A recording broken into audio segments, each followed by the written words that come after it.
Tofu আমরা অনেকেই কম বেশি খেয়েছি, তাই তো? বাড়িতে আমাদের সয়াবিনের বীজ কেনা ছিল, কারণ আমরা সয়াবিনের সিডস ছোলা বাদামের সাথে রাত্রেবেলা ভিজিয়ে রাখি, সকালবেলা উঠে খাই। তো যেহেতু অনেকটাই কেনা ছিল, তো সকালবেলা উঠে একদিন শাশুড়িমা বলল যে টোফু বানালে কেমন হয়। আমি তো অবাক যে টোফু তুমি বাড়িতে বানাবে। বলল শাশুড়িমা, হ্যাঁ চল বানিয়ে দেখি কেমন হয়। তো বললাম ঠিক আছে। তো একদিন রাত্রেবেলা শাশুড়িমা সয়াবিনের এই বীজ ভিজিয়ে রেখে দিয়েছিল অনেকটা করে। পরের দিন সকালবেলা সেটা থেকে খোসা ছাড়িয়ে তারপর সেটাকে ভালো করে বেটে নিল, এবং বেটে সেটাকে একটা সাদা কাপড়ে করে দেখুন সেই বাটাটা থেকে দুধটাকে বার করে নিচ্ছে, এবং এই দুটোকে মিশ্রণকে আলাদা করছে। বাটাটা আলাদা থেকে যাচ্ছে এবং ভেতর থেকে যে দুধটা সেটাকে পুরোপুরি আলাদা করে নিচ্ছে। এই টোফু হচ্ছে ভীষণ উচ্চ প্রোটিনযুক্ত একটা খাবার, যা মূলত সয়াবিনের দুধ থেকে তৈরি হয়। এটি দেখতে কিন্তু পনিরের মতো হলেও এটি নিরামিষ এবং প্রাণীজ চর্বি মুক্ত। এটি অনেক সময় সয়া পনির নামেও পরিচিত। এবার দেখতেই পাচ্ছেন যে কেমন করে এই যে পনিরের এই যে সয়াবিনের এই যে দুধটাকে বার করে নেওয়া হয়েছে, এবং এই যে মাখাটা যেটা বেরিয়েছে, এটাকে আপনি আটা ময়দার সাথে মিশিয়ে রুটি করেও খেতে পারেন। এটা কিন্তু ভীষণ হাই প্রোটিনযুক্ত হয়ে থাকে। এবার আপনি টোফু যদি দুরকমভাবে তৈরি করতে পারেন। এক হচ্ছে মশলাদার তৈরি করতে পারেন, আরেকটি হচ্ছে যেমন আমরা নর্মাল পনির খেয়ে থাকি সেরকম। তো চলুন আজকে আমরা মশলাদার টোফু তৈরি করব। তো সেটা করতে যে দুধটা আমরা বার করে নিয়েছিলাম সেটাকে প্রথমে জাল দিতে হবে, এবং এই জাল দেওয়ার সময় দেখুন একে একে এর মধ্যে গোটা জিরে, কাঁচা লঙ্কা, ধনে পাতা কুচি এগুলো আমরা এর সঙ্গে মিক্স করছি, এবং ভালো করে নাড়তে থাকবো, এবং এটা অনেকক্ষণ ধরে জাল দিতে হবে। এই যে টোফুটা, এটা কিন্তু প্রোটিনে ভরপুর, কোলেস্টেরল নেই, ক্যালসিয়াম আয়রন সমৃদ্ধ, ওজন নিয়ন্ত্রণে সাহায্য করে, হার্ট ভালো রাখতে সহায়ক। অর্থাৎ টোফুর কিন্তু অনেক গুণাবলী রয়েছে।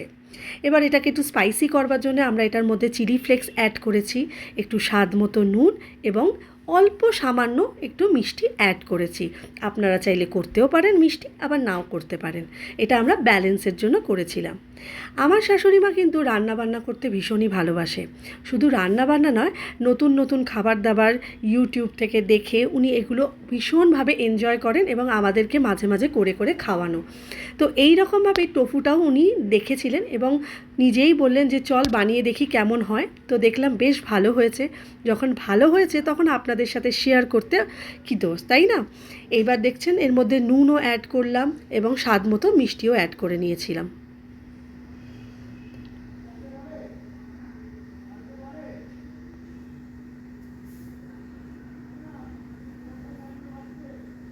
এবং এটা বেশ অনেকক্ষণ ধরে কিন্তু নাড়তে হবে। এবার এর মধ্যে ভিনিগার অ্যাড করতে হবে। ভিনিগারটা কিন্তু ডাইরেক্ট ঢালা যাবে না।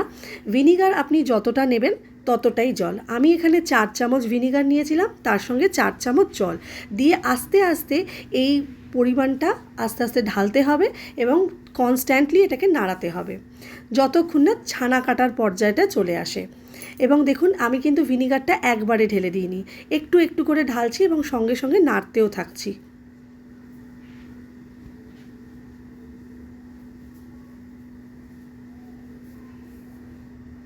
এবার এর মধ্যে আরেকটু পরিমাণ চিলি ফ্লেক্স আমি অ্যাড করেছি।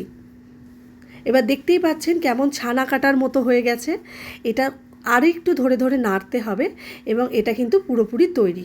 এবার এটাকে একটা সাদা কাপড়ের মধ্যে ঢেলে এটাকে ছেঁকে নিতে হবে। দেখতে পাচ্ছেন কিভাবে এটাকে ছাঁকা হচ্ছে।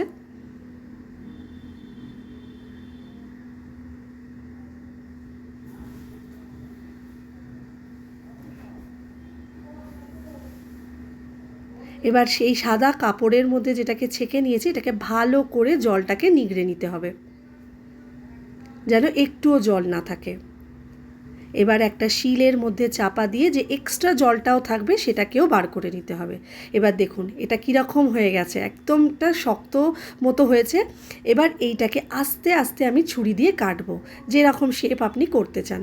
আমরা যেমন পনিরের কিউবের শেপ করি সেই রকম করেই আমি এটাকে কেটে নিয়েছিলাম, এবং এটা এতটাই সফট হয়েছিল যে কি বলবো, ভীষণ ভালো টেস্ট। এটাকে আপনারা বিভিন্নভাবে করে খেতে পারেন। আমি এই টোফুটা দিয়ে চিলি পনির যেমন আমরা করি সেরকম চিলি টোফু বানিয়েছিলাম। আপনারা এটাকে আলু দিয়ে সবজি করেও খেতে পারেন, ভীষণ ভালো খেতে হয়। এবং যেহেতু মশলাদার একটা ফ্লেভার ছিল সেই জন্য ভীষণ ভালো। কতটা নরম হয়েছে একবার দেখুন।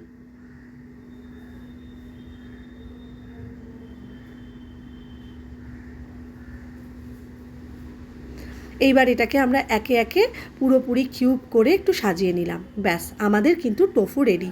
তাহলে খুব সহজেই বাড়িতে কিন্তু টোফু বানিয়ে নেওয়া যায়। ব্লগটা কেমন লাগলো অবশ্যই জানাবেন লাইক কমেন্ট করে।